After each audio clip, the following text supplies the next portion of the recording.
The former Prime Minister John Howard has stood by the decision to send Australian troops to war in Iraq, and he's rejected calls for a similar inquiry to take place here.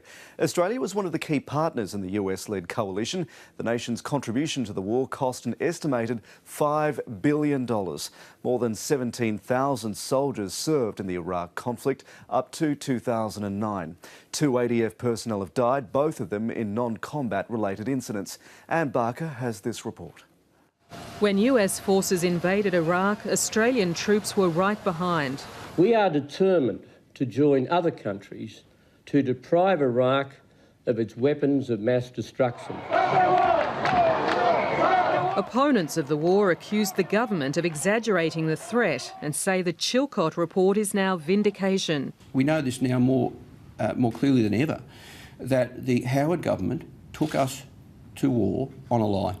Andrew Wilkie resigned at the time from the Office of National Assessments in direct protest at the decision to send Australia to war. He now blames John Howard for the terror threat Australia faces today, including attacks like the Lindt Cafe siege.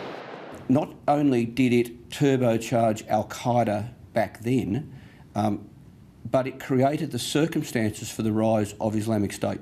I mean, this is irrational. John Howard still stands by the decision to join the US-led coalition and says it was based on the best intelligence at the time. There was no lie.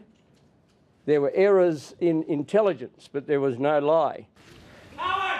Critics of the war are demanding a similar broad-ranging inquiry in Australia and, at the very least, reforms to give Parliament, rather than Cabinet, power to decide when Australia goes to war.